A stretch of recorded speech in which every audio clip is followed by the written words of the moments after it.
No ar, Rádio em Revista.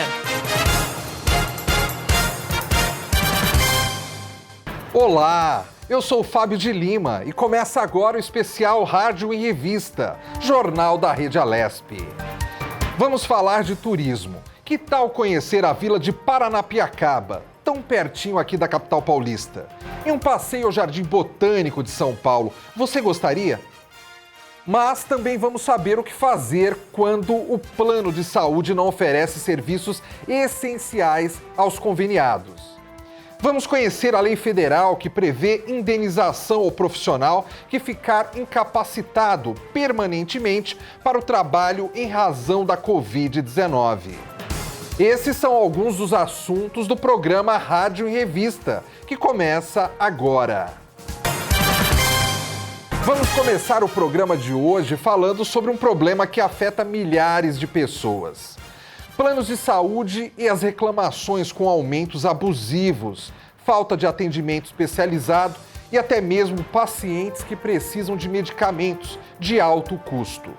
O Jeremias Gomes conversou com Paulo André Stein, MES7, advogado especializado em saúde, para saber como proceder diante de um impasse com o convênio médico. Vamos acompanhar? Essa questão dos medicamentos, né?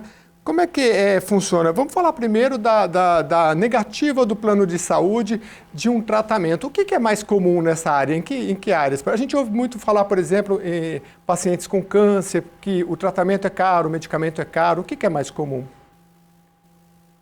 Veja, realmente, com relação ao câncer, os tratamentos oncológicos, muitas vezes há negativa, pois existe uma evolução da medicina e dos tratamentos e das pesquisas científicas, e essas novas tecnologias, esses novos medicamentos que surgem, eles estão surgindo cada vez mais rapidamente. Então, em intervalos de 8 meses, em menos de um ano, você já tem uma modificação do quadro das drogas e dos medicamentos disponíveis. E a velocidade de incorporação dessas tecnologias pela regulação dos planos de saúde, através da Agência Nacional de Saúde Suplementar, ela não segue a mesma velocidade da ciência. Então, muitas vezes, o paciente ele se vê num quadro grave, por exemplo, oncológico, mas isso ocorre também com relação à necessidade de cirurgias que envolvem próteses ou órteses. Existem situações de outras doenças graves e raras, por exemplo, que envolvem tratamentos muitas vezes escassos e que surgem e que ainda não estão incorporados. Então, geralmente, esse tipo de tratamento, essas novas tecnologias, elas envolvem também um custo mais elevado do tratamento com relação à técnica anterior, ou muitas vezes não havia uma técnica anterior, ou não há, e essa nova técnica ela vem com um custo alto, e a incorporação dela, então, ela passa a ser discutida, mas enquanto isso não ocorre, os planos costumam negar esse tipo de tratamento, o que acaba causando uma ausência de tratamento a essas pessoas, ou do tratamento adequado, assim como prescrito pelos seus médicos. Esse é o problema geral das negativas. E neste caso, se for negado, como proceder? Ou procurar um advogado, ou a Defensoria Pública, se a pessoa não tiver condição? Olha, geralmente, a Defensoria Pública ela também atende, mas o quadro é que o usuário de planos de saúde, ou ele tem um plano de saúde que ele contrata diretamente, que ele tem há muito tempo, o individual familiar, que já quase não se comercializa, ou ele tem esse plano decorrente de uma relação de trabalho ou emprego, e aí ele acaba tendo uma condição financeira superior à triagem para a Defensoria Pública, mas depende muito da situação. Muitas vezes esse paciente ele vai buscar um advogado especial que tem uma especialização nessa área do direito médico e da saúde, para que possa atendê-lo da melhor maneira possível. Existe a possibilidade de ele fazer também algumas reclamações perante a ANS, PROCONs, e aí buscar então uma tentativa administrativa de mediar esse problema, mas em geral, quando a situação é muito grave e envolve custos elevados de tratamento, isso acaba sendo levado ao judiciário. Uhum. Doutor, eu tenho um plano de saúde e eu preciso fazer uma cirurgia, né? Eu já me deparei com casos e fiquei sabendo também que o plano disse assim, olha, a gente cobre X, mas aí você vai ter que pagar X. Isso é comum e aí tem que analisar, porque as pessoas ficam, pô, mas será que... as pessoas não sabem muitas vezes ver o contrato e falar até onde o meu plano abrange e até onde não. E eu já fiquei sabendo de situações, por exemplo, que o plano falou, olha, é X a gente cobre, X você tem que pagar. Depois da cirurgia falou, mas a gente teve que usar tal procedimento e encareceu X. Então tem todas essas situações, né? Sim, veja, o plano de saúde, ele tem várias modalidades. Tem planos que eles vão envolver uma coparticipação, por exemplo, em que os procedimentos vão ser reembolsados ou cobrados diretamente do usuário nas faturas, né, que ele vai receber mês a mês. Tem lá um percentual que ele vai ter que cobrir. A depender do procedimento, existe por procedimento uma taxação. Agora, existe situação em que também o prestador de serviço, ele não está credenciado no plano, por exemplo, para fazer cirurgia.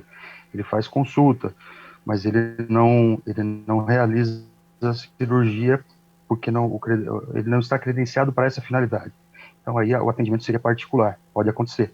Agora, em geral, o plano ele não vai cobrar fora dos padrões do contrato. Então, o contrato ele vai estabelecer uma mensalidade para um atendimento total, ou então uma coparticipação em casos de planos dessa natureza, que envolve uma coparticipação. Agora, isso é muito comum de acontecer, porque muitas vezes o beneficiário ele procura um médico, um profissional, para fazer o seu tratamento, uma cirurgia, por exemplo, e esse profissional ele não está credenciado no seu plano para cirurgia. Ele vai ter que combinar com esse profissional um atendimento particular. Alguns planos envolvem, pela sua própria formatação, uma possibilidade de reembolso. Então, ele vai reembolsar ali 15%, 20%, 30% desse tratamento, desse atendimento particular do médico, por exemplo.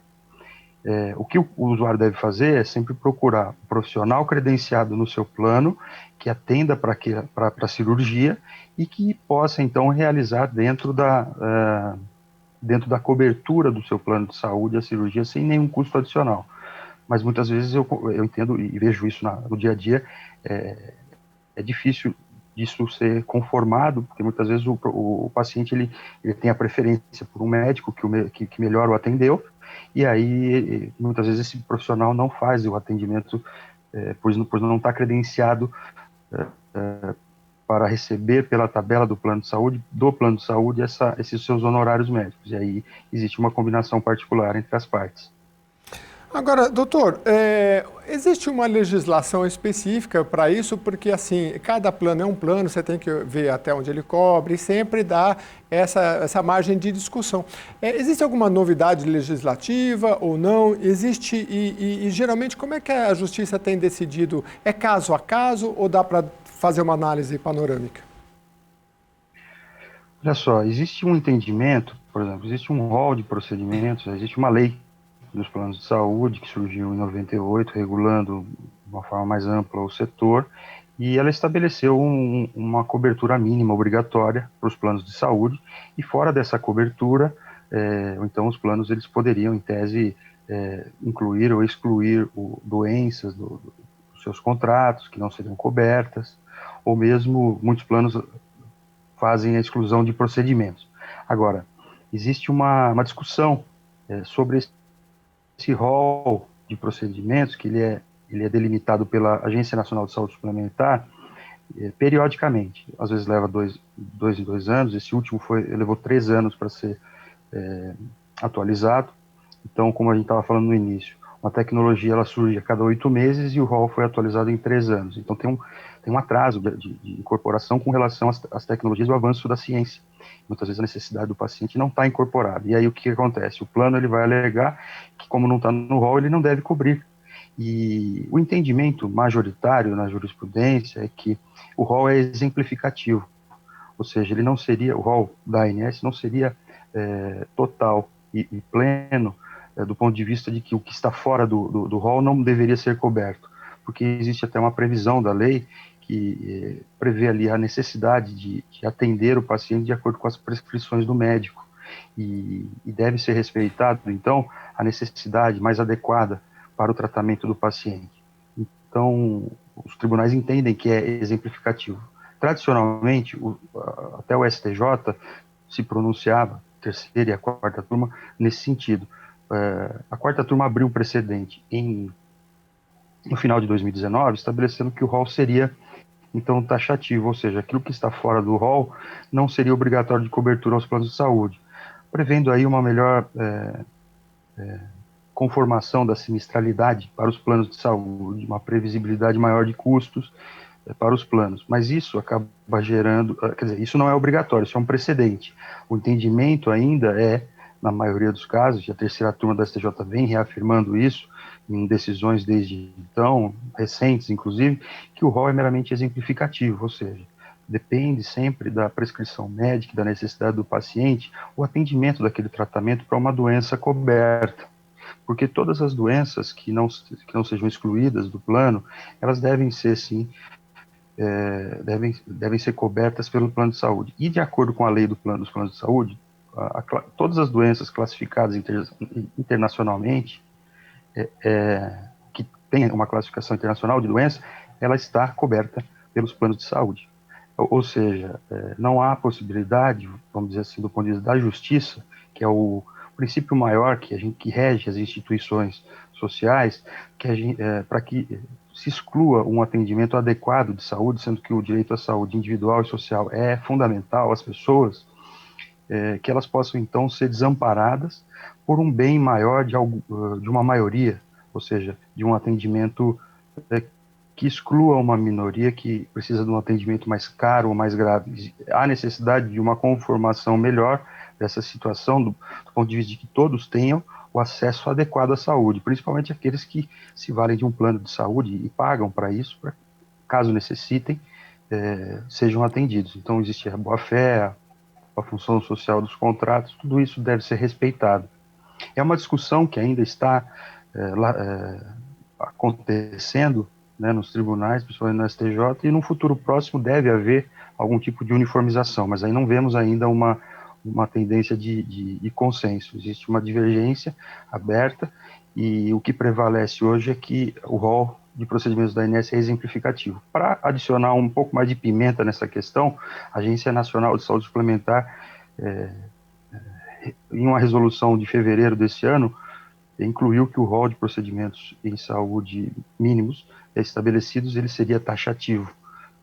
Sob o nosso ponto de vista, isso ultrapassa a competência regulatória da agência, pois seria uma matéria afeita à legislação e mesmo não poderia ser regulada dessa forma. No mês de abril, o dia 26, em todo o estado de São Paulo, é dedicado à prevenção à hipertensão arterial. Um problema muitas vezes silencioso e que afeta, segundo a Sociedade Brasileira de Hipertensão, 25% da população brasileira. Número que dobra quando falamos de brasileiros acima dos 60 anos. Sobre esse assunto, o Guga Mendonça conversou com o cardiologista Marcelo Cantarelli, ex-presidente da Sociedade Brasileira de Cardiologia Intervencionista. Acompanhe comigo como foi essa entrevista. Doutor, é uma pergunta que a gente precisa responder de forma bem didática para o nosso telespectador. Qual que é a importância do controle da pressão arterial para a saúde? O controle é muito importante porque o nosso organismo ele é regulado para funcionar com uma determinada pressão. E essa pressão em torno de 12 por 8. Imagina você ter um aparelho regulado para trabalhar em 110 volts, você ligar na tomada 220 e ver o que acontece. Então, na verdade, quando a gente começa a operar uma pressão mais alta, ocorre um desgaste maior de alguns órgãos, chamados órgãos-alvo da hipertensão, que são o cérebro, os rins, o coração e os vasos sanguíneos. O excesso de pressão nesse sistema circulatório provoca o desgaste desses órgãos, que levam a determinadas doenças ao decorrer da vida. Então, por isso que o importante é que a gente consiga controlar a nossa pressão para que ela fique em níveis normais. Legal, doutor. Qual que é o parâmetro ideal de uma pressão arterial para ser considerada normal? E aí quais, né, a margem que nós temos aí para dizer ainda que o cidadão ele não é hipertenso e aonde ele se torna hipertenso? Transformando a pressão 12/8 para milímetros de mercúrio, a gente fica com 120/80. Então, na medicina, a gente considera hipertenso o paciente que tem pressão igual ou maior a 130/90 milímetros, ou seja, será 13/9. Entre 12/8 a 13/9 fica uma hipertensão limítrofe. Acima de 13/9, hipertensão, que vai ter desde os graus mais leves, né, como 13/9, até o grau mais severo, que seria aí 18/12, ou 180/120. Então, existe essa graduação da gravidade da pressão. Há um limite inferior, teoricamente, seria 10/6, 9/6, mas a pressão mínima normal é aquela que o organismo continua tendo as suas funções preservadas e que a pessoa se sinta bem. Mas, em média, pegando a população geral, essa pressão normal, ela vai aí de 10/6 a 12/8. Agora, doutor, quem está naquela faixa do 13,5/8,5, ele já pode ser considerado hipertenso ou são sinais aí de progressão para a hipertensão? Ele já é considerado um hipertenso leve e ele já precisa controlar. É importante salientar que o controle da hipertensão não é só o medicamento. Existem o tratamento não farmacológico, que muitas das vezes, você corrigindo um ou outro problema, você controla a pressão sem precisar de medicamento. O tratamento não farmacológico inclui uma dieta adequada, a perda do peso e atividade física. Às vezes, atividades de relaxamento, meditação, respiração mais prolongada, são medidas para combater o estresse. Tudo isso junto pode muitas vezes controlar uma hipertensão leve sem necessitar o uso de medicação. Agora, doutor, quais os fatores que levam, o senhor explicou aí do alto peso, né? Mas quais outros fatores que levam, né, o indivíduo a desenvolver a hipertensão e quais as formas de prevenção não medicamentosas? É importante salientar que 80% a 90% da pressão alta é hereditária. E essa pessoa vai ter a chance de desenvolver hipertensão durante a sua vida maior do que as outras, certo? Baseado aí em fatores ambientais. E aí entra a importância do estresse, de não fumar, não abusar de bebida alcoólica, de não aumentar o peso, de não ser um indivíduo sedentário. Essas coisas todas, durante a vida, podem propiciar o aparecimento mais precoce da hipertensão. Quem tem a carga genética da hipertensão pode ter a hipertensão, inclusive, na infância, pegando aí as crianças mais obesas e com alimentação errada, tá certo? Agora, 20% da hipertensão arterial, da pressão alta, ela é ocasionada por outras doenças, ou seja, a hipertensão ela é secundária. É menos frequente, mas, às vezes, um problema de tireoide pode levar à hipertensão arterial, um problema no rim pode levar à hipertensão arterial, um tumor pode levar à hipertensão arterial. Então, o médico, o que faz? Recebendo uma pessoa que tem pressão alta, através de alguns exames, ele detecta se a sua pressão alta, você está com a pressão alta por ter uma outra doença, tipo um hipertireoidismo, ou se você está hipertenso porque você tem uma hipertensão primária, um essencial, que é essa sim de origem genética. Para haver uma prevenção da hipertensão, o primeiro passo é saber se você é hipertenso ou não. E o diagnóstico é simples, é medir a pressão arterial. É tão simples, entretanto, no nosso país, acredita-se que metade das pessoas que sejam hipertensas não sabem que são hipertensos, porque nunca mediram a pressão arterial. Então, a primeira lição é ir ao médico e medir a sua pressão arterial para saber se você tem hipertensão. Isso é muito importante, porque na grande maioria das vezes, a hipertensão arterial não dá nenhum sintoma. Agora, doutor, outro fator que é muito importante é quando eu devo procurar um especialista. Você deve procurar um médico assim que possível. Ou seja, se você nunca mediu a pressão arterial, tem que ir ao médico e medir a pressão e fazer a avaliação. De repente, você foi até um médico, qualquer especialidade, enfim, e foi detectada hipertensão e ele recolhe, olha, você precisa procurar um especialista em pressão arterial. Na verdade, normalmente quem cuida de pressão arterial vai desde o clínico geral, o cardiologista, o nefrologista, que é especializado em rins, às vezes o endocrinologista, enfim, já que a hipertensão é uma doença muito prevalente, estima-se que no Brasil tem mais de 30 milhões de hipertensos. O tratamento da hipertensão arterial acaba sendo realizado por vários especialistas, digamos assim. E muitas das vezes, nos hipertensos mais severos, a gente precisa de um tratamento multidisciplinar.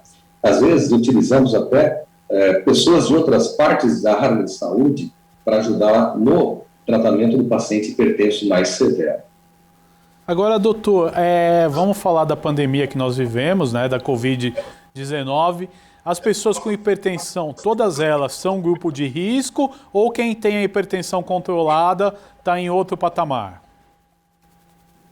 A gente pode colocar que a hipertensão arterial, ela coloca a pessoa, ela soma mais uma comorbidade, a gente se acostumou a escutar essa palavra, né? Comorbidade é quando a pessoa tem alguma alteração do seu estado de saúde, alguma doença, e que possa influenciar negativamente na evolução de uma outra doença. No caso, vamos falar da Covid. Sabe-se que as pessoas que têm pressão alta, ou algum tipo de câncer, ou obesidade, ou doença renal, essas são as principais, elas podem ter uma evolução da Covid pior do que uma pessoa que não tem alguma comorbidade. Somando aí também as doenças cardiovasculares. Isso é uma observação dos pacientes com Covid. Achava-se inicialmente que apenas os idosos com comorbidades evoluíam mal. Entretanto, um estudo recente do ano passado, em Massachusetts, mostrou que pacientes abaixo de 60 anos e que sejam hipertensos também têm uma evolução pior do que aqueles que não são hipertensos. É óbvio que o indivíduo que tem a pressão controlada mais tempo e que não sofreu nenhuma lesão em órgãos-alvo, ele vai ter uma menor chance de evoluir mal do que aquele que tem uma hipertensão mais descontrolada, mais severa e que já tem alguma lesão em órgãos-alvo, como eu comentei, cérebro, rins e coração e vasos sanguíneos. Então, o que se sabe é que os indivíduos hipertensos, contraindo Covid, eles têm uma chance maior de serem intubados e de terem uma pior evolução também. Por isso que é importante todos os cuidados, não só da hipertensão, do controle da hipertensão, mas os cuidados para não contrair a Covid. Distanciamento social, uso de máscaras, higiene pessoal com álcool gel e a vacina quando chegar a sua hora. O especial Rádio Revista faz um pequeno intervalo. Voltamos em instantes, não saia daí. O programa Rádio em Revista volta já. Estamos de volta. Rádio em Revista. O programa Rádio em Revista está de volta. Vamos falar agora sobre o meio ambiente. 5.000 produtores rurais em todo o estado de São Paulo participam de programas para amenizar o impacto das indústrias na natureza. O secretário de Agricultura e Abastecimento de São Paulo, Gustavo Junqueira, participou do nosso Jornal Diário, aqui da Rede Alesp, e conversou com o Guga Mendonça sobre o protocolo Etanol Mais Verde, um programa do governo paulista. 47 milhões de mudas de árvores já foram plantadas em um período de 10 anos. Mais de 72 milhões de toneladas de monóxido de carbono deixaram de ser jogadas na atmosfera. Vamos conhecer mais detalhes sobre esse programa. É importante a gente falar o que consiste esse protocolo etanol mais verde. Como foi essa iniciativa do governo do estado?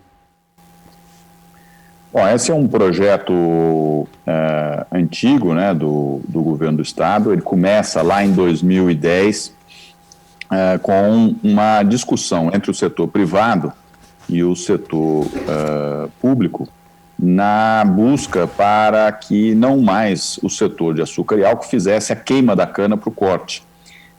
Aquilo tinha impacto ambiental, tinha impacto de saúde, e, portanto, naquele momento se faz um acordo entre o setor privado e o governo para que não houvesse mais a queima da cana-de-açúcar.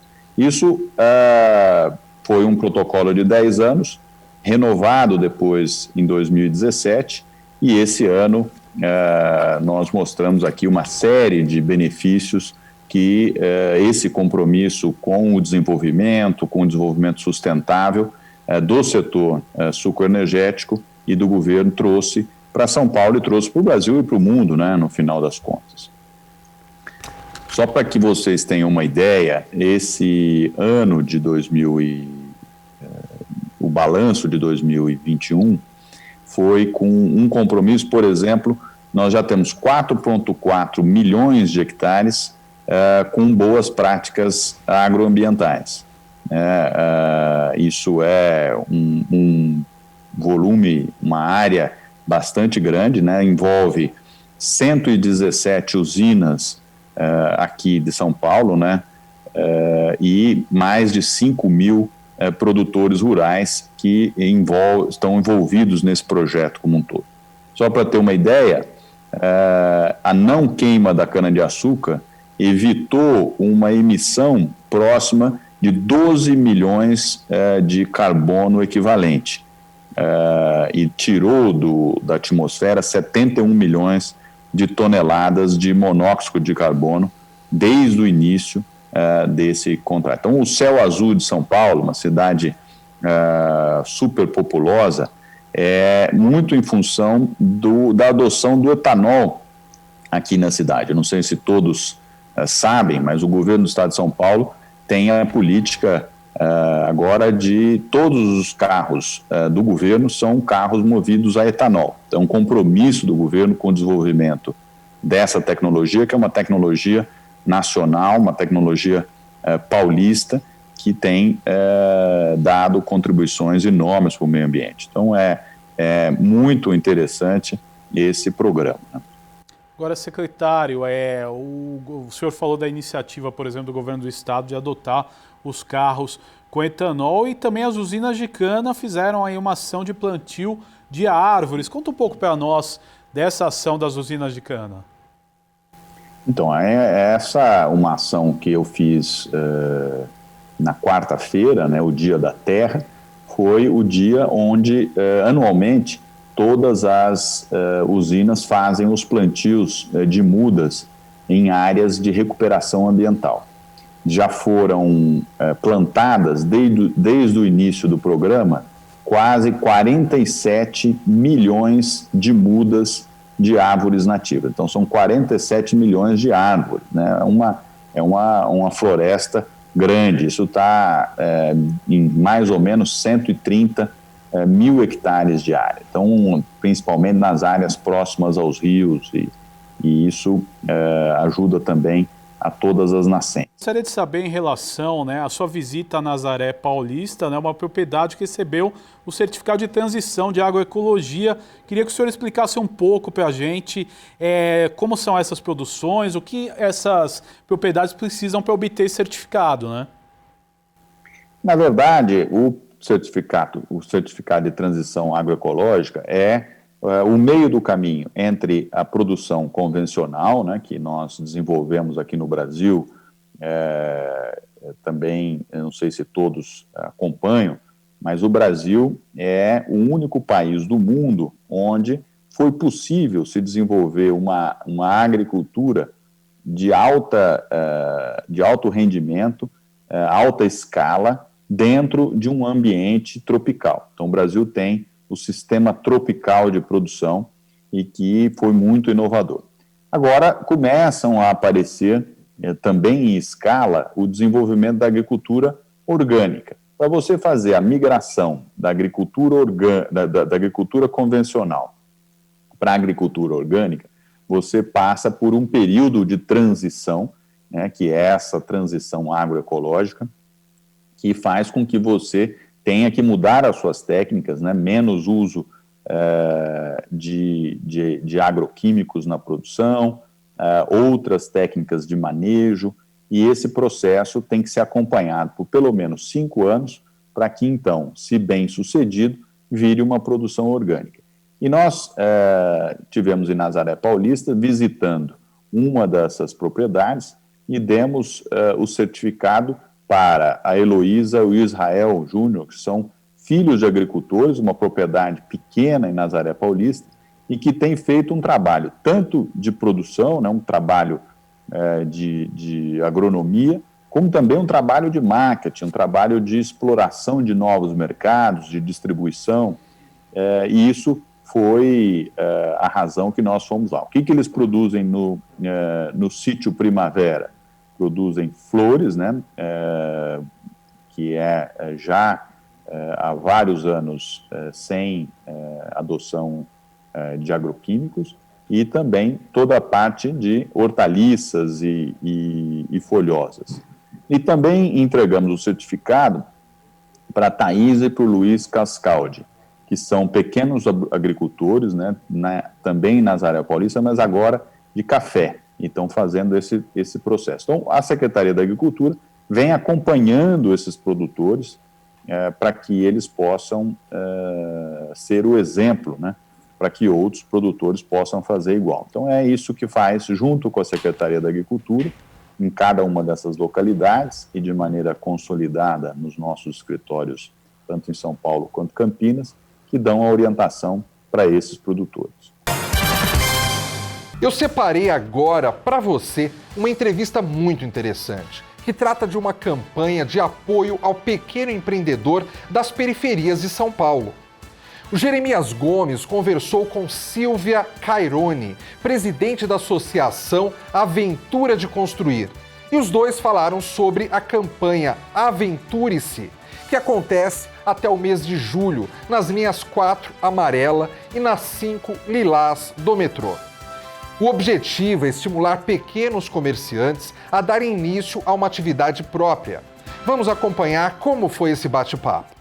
A Associação Aventura de Construir fez uma parceria com as linhas 4 amarela lilás e 5, 4 amarela e 5 lilás do metrô, que aderiu a essa campanha de vocês que chama Aventure-se. E basicamente, inicialmente, são cartazes que já estão sendo colocados nestas, me parece que são muitas linhas, já né? Foram colocados. 10 estações da linha amarela e 15 da linha lilás. E aí, então, por favor, e aí sim, as pessoas olham esse cartaz, me parece que tem um QR Code e elas podem acessar aí o curso, é isso? É isso mesmo. Essa é aquilo que estava dizendo da segunda forma, na qual nós queremos ajudar, aproximar-nos a estas pessoas. Praticamente, nós criamos em uma plataforma online, colocamos à disposição toda uma série de cursos de formação sobre educação financeira, sobre o que significa se tornar microempreendedor, quais são todos os aspectos de um ponto de vista de planejamento, de organização, de contabilidade, de finanças, de redes sociais, de vendas, toda uma série de fatores que precisa ser considerados para ser microempreendedor neste momento. Então, qual é o tema? Você pode acessar, né, a estes cursos através deste QR Code, mas também através do nosso site www.aventuradeconstruir.org.br, que vai direto na plataforma de ensino à distância. E para isso tem também vídeos em todos os trens do metrô, da Via 4 da Via Mobilidade. Ô Silvia, e qual é o retorno? Porque começou dia 21 de abril e vai até 21 de julho, né? 10 estações da linha amarela e 15 estações da linha lilás. Você já tem algum retorno de número de acessos? Tem algum curso que as pessoas se interessam mais? Nós vimos que teve um número significativo de acessos, né? Estamos acompanhando e também estamos realizando um trabalho de divulgação, que se você quiser posso também comentar mais. Então, uma coisa que também eu acho importante a sublinhar é que num momento como este, porque chamamos esta campanha Aventures, né? Nasce da provocação positiva que queremos lançar a estas pessoas. Por quê? Porque eu não sei se tem familiaridade com os indicadores, né? Que tem a ver com o microempreendedorismo. Então, 2,6 milhões de MEIs, de microempresas individuais, foram abertas em 2020. Então, teve um aumento de 8,4% respeito a 2019. 63,8% dos MEIs tiveram que interromper as próprias atividades em razão da pandemia. E não só, tem um dado adicional que tem a ver com o e-commerce. O número de e-commerce que foram abertos no ano passado é o maior nos últimos 20 anos, cresceu 47%.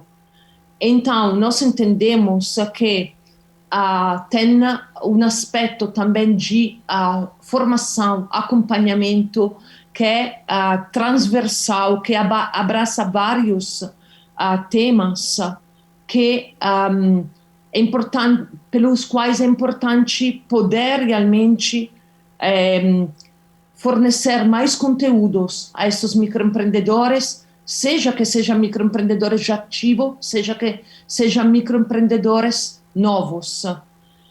O que significa isso? Significa que, não podendo alcançar todos eles através dos projetos regulares que nós temos, nós pensamos de usar esta forma de uma plataforma à distância. E através desta plataforma à distância, chegar a um número o mais possível significativo, grande, de pessoas, não? Muito interessante. Eu estou aqui no site e dei uma olhada. Eu não sei se são esses que eu vou até falar alguns e você me confirma. Por exemplo, olha, videoaulas do curso. Você sabia que educação financeira tem tudo a ver com sua vida? Como você e sua família gastam o dinheiro? São esses aqui que a gente vê na abertura do site? São esses de aqui. Exatamente. São 35 cursos.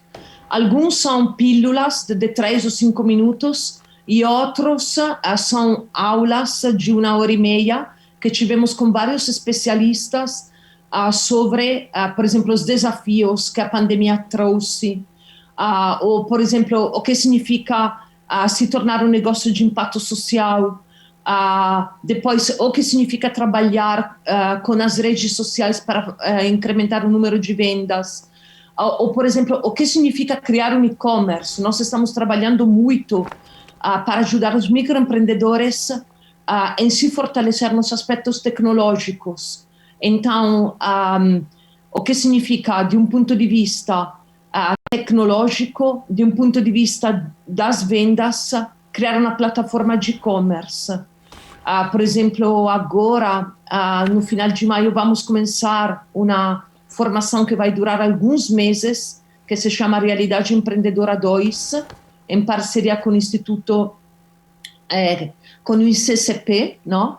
Do Grupo Cirella, justamente para fortalecer ainda mais. Então, microempreendedores que entram nesta plataforma e fazem esses mini-cursos também depois podem entrar em contato com a Aventura de Construir para participar em outros projetos. Desta forma, vão se fortalecendo no core business, né, no objetivo do próprio empreendimento. Muito interessante. Olha, então você que está acompanhando o Jornal da Rede Alesp, a Silvia Cairone é presidente da Associação Aventura de Construir, numa parceria importante aí com as linhas amarela e essas linhas que são terceirizadas em São Paulo, a amarela e a metrô e a lilás, e tem os cartazes, você aponta o QR Code, vai para os cursos. Eu achei muito interessante essa questão aí da questão do e-commerce. Você sabe, Silvia, eu conversei, por exemplo, com representantes de uma cidade, eu não lembro o nome agora, mas eles diziam assim, olha, quando começou a questão do novo coronavírus, os comerciantes se uniram, fizeram uma plataforma e até a mulher, por exemplo, que vendia pão e não podia abrir a padaria, ela colocava seu produto numa plataforma simples, porque essas pessoas, como é que elas vão criar uma plataforma complexa para poder de e-commerce? Então a prefeitura, em conjunto com a associação comercial, fez uma plataforma básica, a pessoa põe até o seu pano de prato lá. E aí, custa R$5 o pano de prato, a pessoa clica lá, como se fosse um desses grandes portais, já vai para o carrinho, vai depois para o endereço dela. Marketplace. Isso é muito interessante. A gente deseja muita boa sorte para vocês, porque eu queria que você falasse o seguinte, qual é a importância de se estimular a economia local, né? Porque hoje tudo vem da China, né? A gente compra as coisas, mesmo em grandes portais, mas está vindo de outros países, né? E às vezes a economia local não é fortalecida, né? Nós entendemos sobre este ponto que muitas vezes cada um de nós tem o desejo de abraçar o mundo, de mudar o mundo, né? Só que isso não é possível se não partimos do particular. Só histórias particulares têm a possibilidade de mudar o mundo. Por isso, na Aventura de Construir, usamos uma abordagem bottom-up, cioè do baixo, da realidade para cima, né? Por que isso? Porque nós entendemos que um microempreendedor tem a possibilidade, mudando a própria vida, mudando o próprio empreendimento, mudando a própria família, de gerar, entre aspas, uma inveja positiva, de gerar um atrativo, de gerar algo que outros na comunidade queiram, digamos, seguir. E seguindo isso, vai mudando a comunidade. Mudando a comunidade, se muda o território, se muda a região. E só desta forma se pode mudar o país, o mundo. Nós entendemos que muitas vezes dedicamos energias para frisar aquilo que não funciona. Só que nós tentamos, na medida do possível, de valorizar o positivo que existe em cada um. Porque entendemos que a única possibilidade de levar esperança em um momento como este a estas comunidades que estão sofrendo muito, a estas favelas e assim a todo o país, né? Esta é a primeira coisa que gostaria de responder sobre este ponto. Também tem um segundo ponto, que é o fazer com. Na Aventura de Construir, ressaltamos muito este ponto da criação da rede, de como os microempreendedores entre eles, acompanhados da Aventura de Construir, por outras instituições, né, porque também tem outras instituições que fazem trabalhos muito valiosos, além de nós, né, fazendo esse trabalho juntos, então fazer como se pode também levar uma esperança para estas pessoas, né, que estas pessoas possam mudar a partir da própria vida aquilo que tem em torno.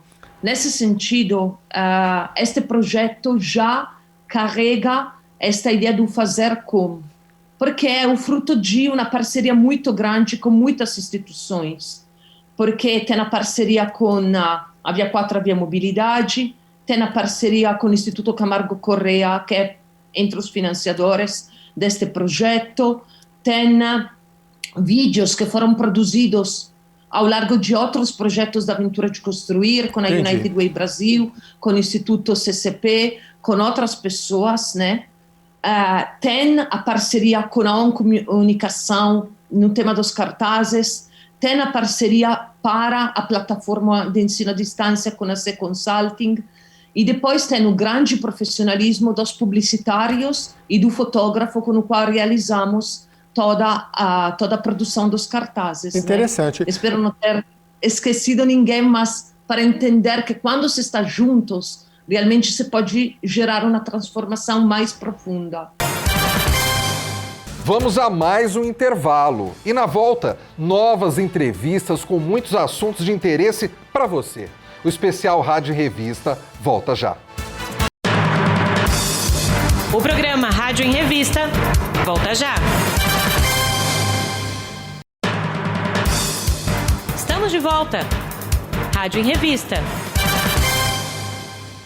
Estamos de volta com o programa Rádio em Revista.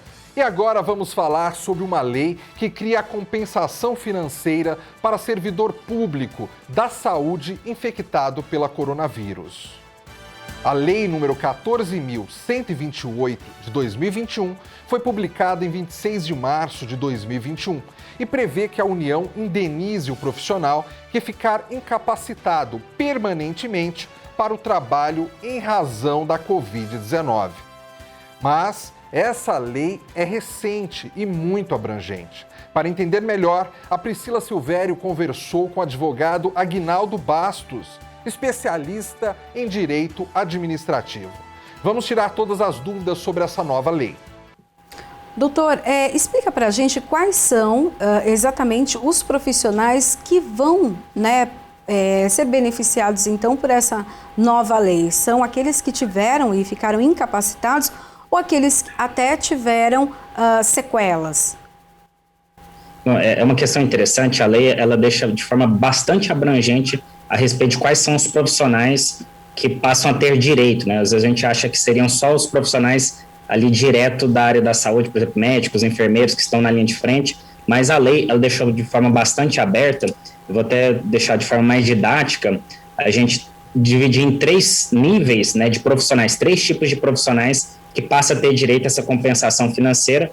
E é importante ressaltar que não basta ter pegado o coronavírus, né, para ter essa questão, esse direito a esse valor de compensação financeira, que a gente pode até alegar que é um valor de indenização, que é em relação à pessoa, ela tem que, de fato, ter tido as sequelas ali da Covid-19, de maneira que ela ficou permanentemente incapacitada para o trabalho, ok? E esse valor, ele é devido tanto para profissionais, quanto para dependentes, cônjuges, companheiro, ou até mesmo herdeiros necessários, caso a pessoa venha a óbito. E quais são esses profissionais, né? A gente pode dividir em 3 categorias. A primeira categoria são os profissionais de nível superior, como, por exemplo, os próprios médicos, enfermeiros, assistentes sociais, farmacêuticos, até mesmo psicólogos, nutricionistas, terapeutas ocupacionais, fisioterapeutas, aí, as pessoas que têm um nível superior. Então, esses profissionais de nível superior, eles são enquadrados pela lei.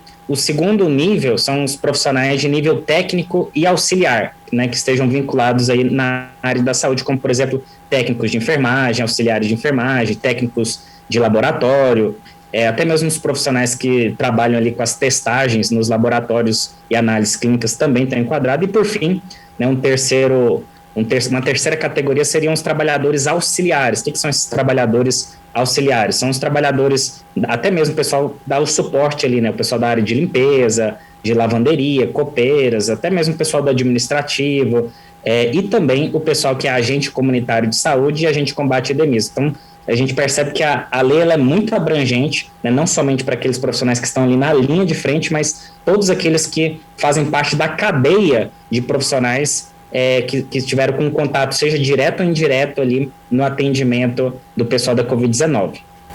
O valor dessa indenização, ele é um valor fixo ou há um cálculo para chegar num valor, já que tem essa divisão, né, de categorias?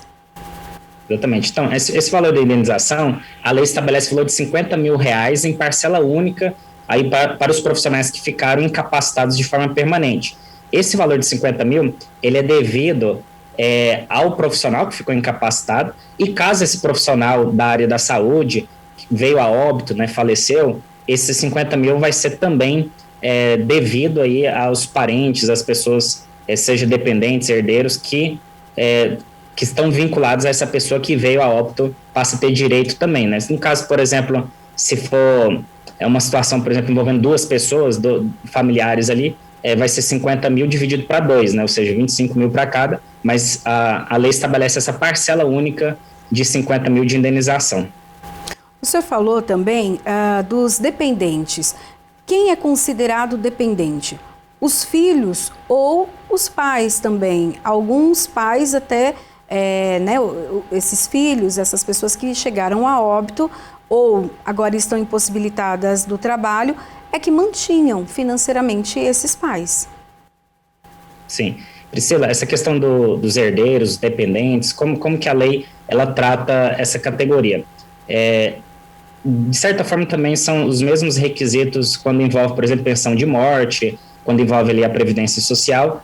E a Lei 14.128, ela trabalha com algumas categorias, inclusive tem uma situação que eu vou abordar logo a seguir, que envolve a pessoa que sofreu um dependente, por exemplo, que ele tem menos de 21 anos de idade. Existe um cálculo diferente, onde até mesmo essa indenização ela pode ultrapassar esse valor de 50 mil. Mas, o primeiro ponto em relação à questão dos dependentes, de acordo com essa lei, existem 3 categorias aí para ser considerado questão dos familiares mais próximos.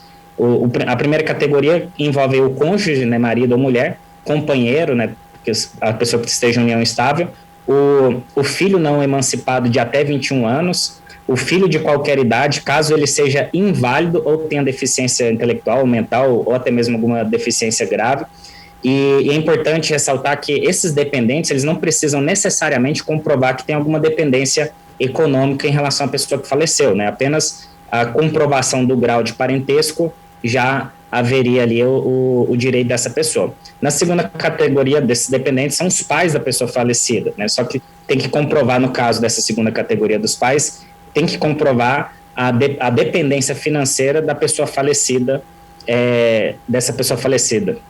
E, por fim, tem uma questão que a lei ela traz até um pouco complexo aqui, que envolve a questão, por exemplo, dos filhos, que vou citar a questão, por exemplo, o filho tem menos de 21 anos de idade e esse filho, ele é dependente dessa pessoa que faleceu. Então, o filho tem menos de 21 anos de idade. Vou citar um exemplo, no caso, por exemplo, de uma criança que tinha 10 anos de idade e ela dependia dessa pessoa que faleceu. Essa criança com 10 anos de idade, a lei, ela trabalha um cálculo que é o seguinte: precisa de fazer, por exemplo, quantos anos faltava para aquela pessoa completar 21 anos.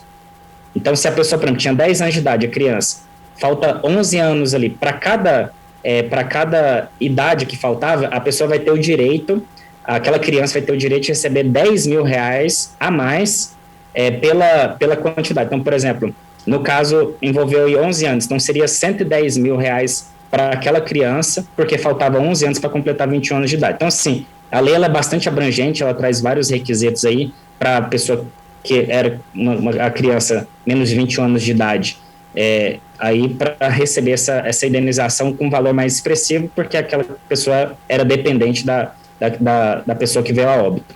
Uhum. Você falou sobre a comprovação. Como comprovar, então, essa, de ser o seu dependente? No caso dos pais, como que se prova que aqueles pais precisavam, do auxílio financeiro daquele filho? No caso dos filhos, no caso de separação, como funciona? Então, essa questão da dependência, cada família, cada pessoa tem as suas particularidades envolvendo as relações familiares, né? Então, por exemplo, a pessoa, vamos supor, que esteja morando no mesmo ambiente, na mesma casa, isso vai demonstrar através de documentos, né, seja comprovante de endereço, seja até mesmo comunicações até pelo WhatsApp, foi feito tal pagamento, né? Pode acontecer situações onde fica caracterizado através de documentos, onde a pessoa fazia pagamentos específicos. Então, assim, consegue demonstrar essa dependência financeira da outra pessoa, uma vez que aquele profissional da área da saúde sustentava ali, fazia o pagamento de determinadas despesas essenciais para a pessoa que depende daquele suporte financeiro. Então, assim, a lei ela não deixa de forma clara quais são a maneira de se comprovar essa dependência. Então, cada situação vai ter que ser analisada. Inclusive, é importante ressaltar, né, que nesse caso específico dessa indenização, a lei ela foi aprovada de forma muito recente, agora final de março de 2021. Então, à medida que forem surgindo novas situações, por exemplo, a negativa, né, do próprio governo de oferecer isso de forma administrativa, até porque o governo tem que cumprir a lei, a pessoa vai ter que recorrer judicialmente para ter garantido aí essa indenização.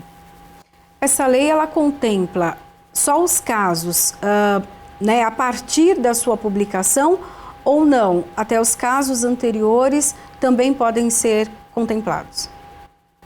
Então, essa é uma pergunta interessante. A lei ela entrou em vigor no dia 26 de março. Uhum. E o que acontece?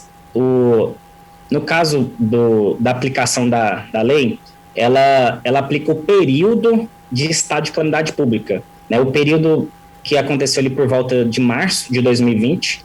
Então, durante todo o período considerado estado de calamidade pública, vai ser o período onde vai ser aplicado. Então, por exemplo, se a pessoa veio a óbito até mesmo antes da publicação dessa lei, é possível os dependentes, as pessoas ali, requererem que também seja beneficiado, uma vez que a pessoa veio a óbito durante o período de estado de calamidade pública. Agora, por exemplo, encerrou esse momento de estado de calamidade pública.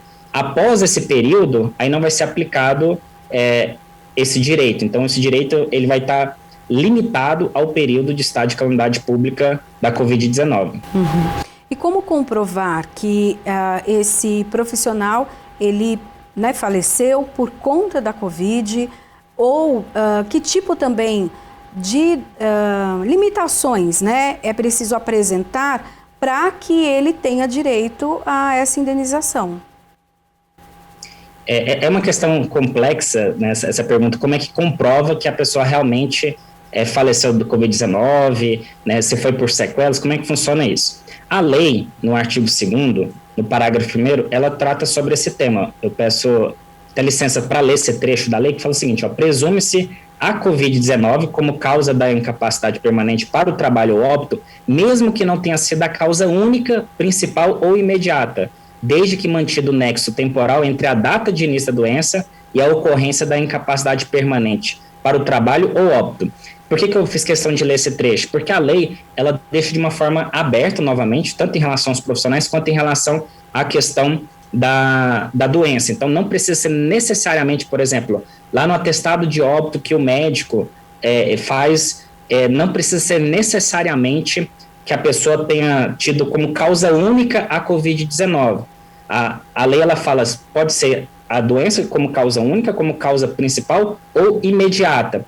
A pessoa vai ter que comprovar esse nexo temporal. Por exemplo, a pessoa veio em óbito naquele período da data de início da doença, né? Ou a pessoa ficou com a incapacidade naquele momento. Por exemplo, se você tem um lapso temporal muito grande entre a pessoa adquiriu ali determinadas situações da doença, só que vamos supor que o lapso temporal é muito grande. A lei não fala a respeito de quanto tempo.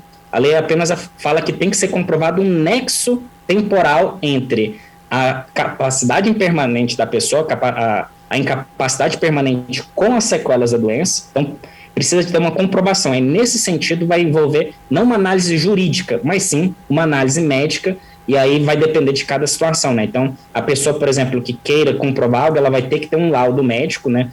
Então, um laudo ali, vamos supor, se a pessoa ficou incapaz, um laudo médico demonstrando que houve uma ligação com a Covid, em relação à incapacidade permanente, em relação ao óbito, no atestado de óbito, tem que ficar demonstrado que houve alguma relação, não precisa ser somente por causa da Covid, mas tem que ter a relação com a Covid-19. Nosso assunto em destaque agora é turismo. Você já conhece a Vila de Paranapiacaba? A vila fica no município de Santo André e é um importante marco da história ferroviária do país. O Jeremias Gomes entrevistou Fábio Picarelli, secretário de Meio Ambiente de Santo André, e eles falaram sobre um projeto inédito de restauração aliado à sustentabilidade econômica. O secretário contou a história da Vila de Paranapiacaba. Paranapiacaba é um testemunho do desenvolvimento do estado de São Paulo, né? Foi através da Vila de Paranapiacaba que a ferrovia foi implantada, né, possibilitando o transporte do café do interior do estado de São Paulo até o Porto de Santos. E os ingleses escolheram essa localidade maravilhosa, né, para se estabelecer. Então, ali, desde aquela época, existe uma vila ferroviária e operária com todas as características inglesas, né, de imóveis trazidos pré-fabricados da Inglaterra, e que agora passa por esse processo de recuperação, revitalização, enfim, estamos nos esforçando ao máximo para que a vila possa produzir um turismo de primeira qualidade. Muito bem. Como é que existe? O principal turismo, por exemplo, de quem está na capital paulista, tem a questão do trem para a gente ir até Paranapiacaba, ou chega em O nome é complicado, né, secretário? Paranapiacaba. Paranapiacaba. Para a gente poder fazer um passeio, como é que funciona hoje e como é que funciona fora do período de pandemia? Você falou do nome, né? Paranapiacaba significa local de onde se avista o mar, de onde se vê o mar em Tupi-Guarani. Então, é o ponto mais alto da Serra do Mar. Está a menos de 1 hora de São Paulo, né? A gente pode usar a rodovia indo de Piriçá, a Via Anchieta para chegar de carro, mas o método de transporte público mais fácil é pela linha Turquesa 10 da CPTM.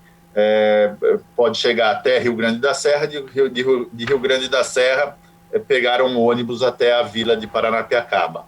Sem falar que nós temos o trem expresso turístico, todos os sábados e domingos, que é um passeio muito bonito, né? Um passeio com um equipamento todo especial da CPTM, específico para a vila. Então sai da Luz, para na estação de Santo André e depois vai direto para Paranapiacaba todos os finais de semana. Óbvio que por hora, pela questão da pandemia, esse serviço foi suspenso, mas entendo que logo mais esperamos que nos próximos dias, meses, a gente consiga recuperar também esse belo passeio turístico.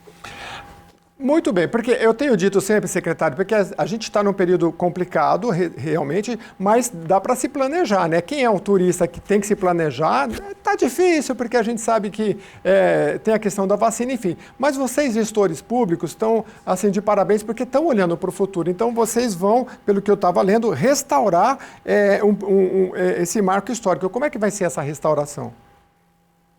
A restauração, Jeremias, passa por diversas etapas, né? Nós temos 3 frentes principais. Nós temos o PAC Cidades Históricas, são 4 convênios que já foram realizados, ou seja, nós já recuperamos uma parte do patrimônio, que são as oficinas de manutenção, o almoxarifado, a estação onde chega o trem expresso turístico e uma biblioteca. Esses são 4 convênios do PAC já realizados. Nós temos mais 4 convênios do PAC que estão em andamento. Para você ter uma ideia, faz 1 mês e meio, 2 meses, o prefeito Paulo Serra deu início a uma obra de suma importância para o turismo da vila, que é o restauro do campo de futebol. Esse campo de futebol, segundo os historiadores, é o primeiro campo de futebol com medidas oficiais do Brasil. Charles Miller, que era funcionário da ferrovia, trouxe, depois de uma viagem à Inglaterra, as medidas oficiais e, segundo consta, foi nesse campo que se colocou em prática pela primeira vez todo o regramento oficial com as medidas oficiais. Então, o restauro desse campo de futebol, acredito eu que vai ser assim, muito prestigiado por todos os amantes da história do futebol, por todos os apaixonados pelo esporte, que é o principal esporte característico do nosso país, né? Então, é o primeiro campo de futebol com medidas oficiais do país do futebol.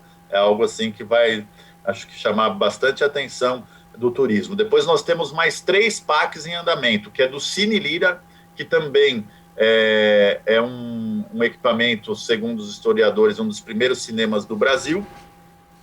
Temos também um PAC relativo a uma casa que foi incendiada e um 4º PAC, esse sim maior, que engloba o restauro de 242 casas de Paranapiacaba. Esse nós vamos ter que fazer de forma fracionada, porque nós temos moradores na vila e nós vamos ter que fazer todo um revezamento, um planejamento para que esses moradores se acomodem durante os restauros. Tem também um projeto de restauro do pátio ferroviário, né, que é feito em parceria com a empresa MRS, que é a operadora da malha ferroviária local. Então, essa malha ferroviária que foi construída pelos ingleses, ela é utilizada até hoje e explorada por essa empresa MRS, que já entregou a Torre do Relógio, que é o maior símbolo da vila, né? Nós temos um relógio que não é uma réplica, mas é da mesma marca do Big Ben inglês, né? E foi trazido da Inglaterra. Nós tivemos também o restauro da cabine de sinais, cabine de comando e agora o pátio ferroviário. Então, tudo isso somado, né, nós temos o PAC, essa parceria através de um TAC com a MRS e as ações da própria prefeitura, né, que através de um contrato de manutenção faz também, caso a caso, a manutenção de outras casas, de outros imóveis que são da nossa responsabilidade. Por exemplo, nós fizemos o Museu Castelo, que é a casa do engenheiro-chefe onde morava aquele que projetou a ferrovia para o estado de São Paulo, né? Que é o ponto mais alto da vila, que foi objeto também de revitalização e de uma nova expografia. Dizem também, diz a lenda, Jeremias, que dessa casa do engenheiro-chefe foi onde nasceu a expressão para inglês ver, porque olha que legal. Ele está situado no ponto mais alto da vila e de lá ele fiscalizava toda a Vila Operária e o trabalho dos seus funcionários. Então, dizia-se na época que essa frase veio porque muitos funcionários às vezes fingiam que estavam trabalhando ali para o inglês ver. Então, que interessante. Essa faz parte de uma das histórias da rica trajetória de Paranapiacaba, né? Aprendi bastante, eu não sabia que Paranapiacaba tinha esse sentido de você, do olhar, do ponto mais alto onde você avista o mar. Você sabe que esses dias eu recebi nesses grupos que a gente tem aí do WhatsApp, por exemplo, e dizia assim, olha, a importância de você olhar para o horizonte, né? Mas eu falei, mas em São Paulo você vai olhar para o horizonte, você olha sempre para um prédio, né? Então tá aí uma boa pedida. Quem é paulistano e quer passear é Paranapiacaba, dentro dos limites aí das fases São Paulo, né? Que aí é só entrar no site lá de turismo e também do meio ambiente e vocês vão ter informações corretas. Agora, uma coisa interessante, secretário, a prefeitura suspendeu a cobrança de aluguel de moradores que dependem do turismo. Como é que é isso? Pois por se tratar de uma vila ferroviária, nós temos ainda muita gente que são os descendentes dos ferroviários antigos e que moram lá, e temos novos empreendedores, enfim, nós temos uma população lá de quase 1.000 pessoas. Essas pessoas, boa parte delas, habitam imóveis de propriedade da prefeitura, que foram adquiridos em 2002 pelo prefeito Celso Daniel.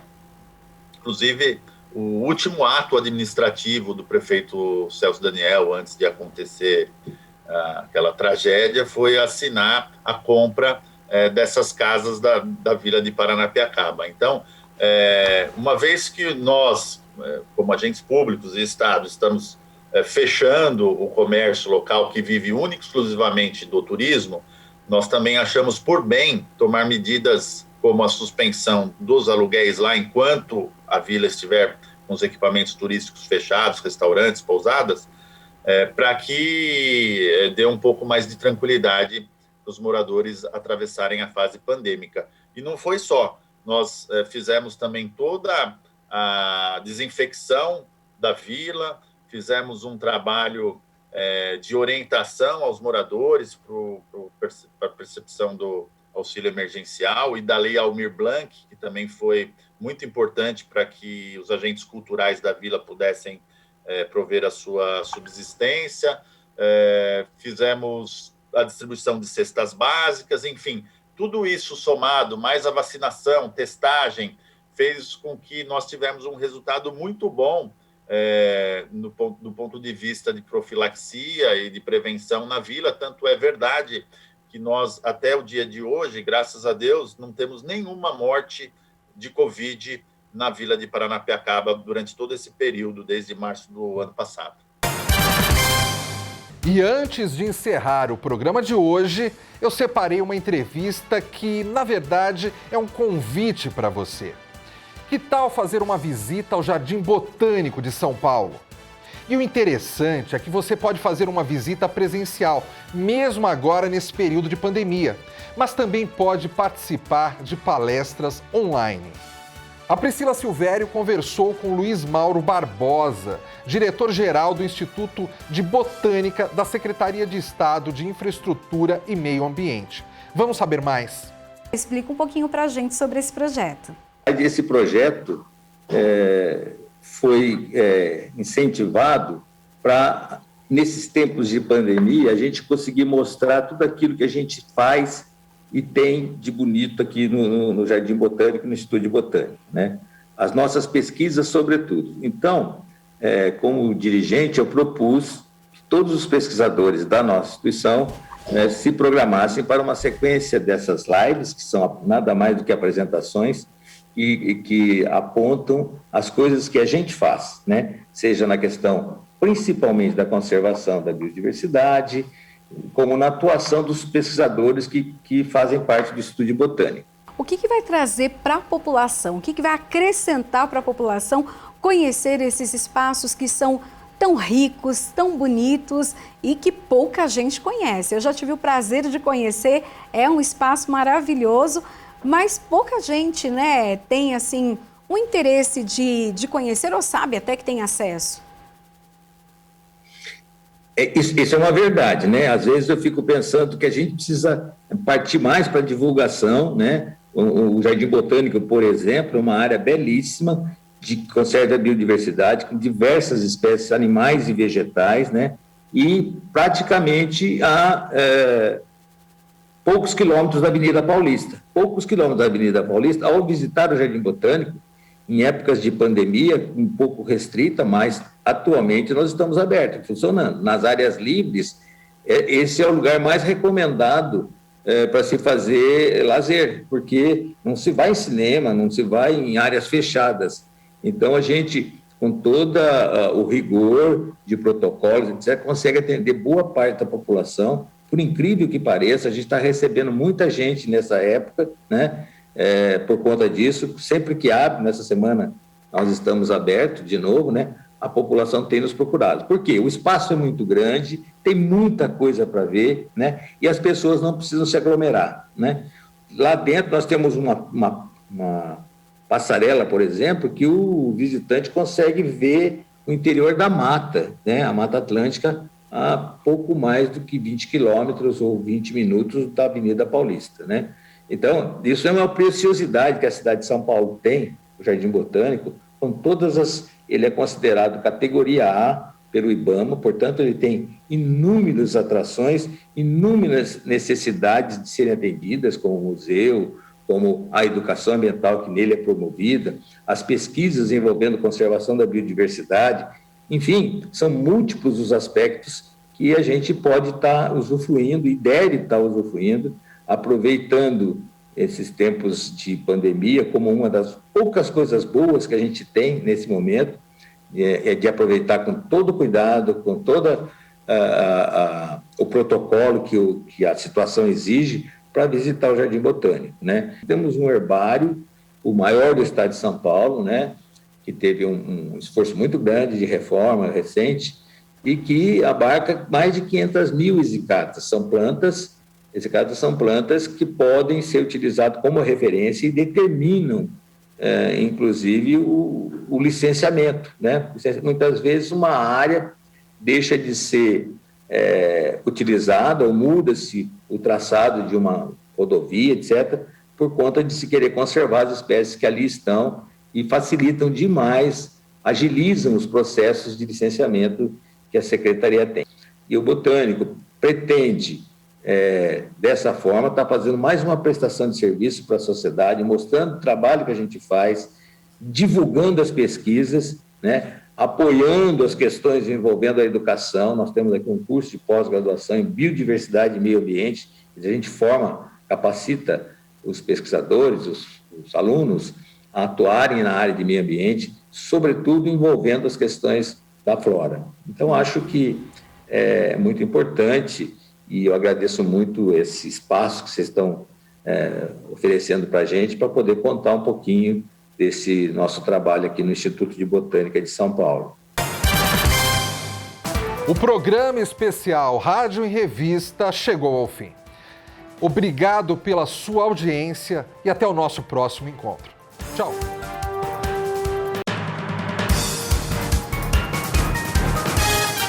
No ar, Rádio em Revista.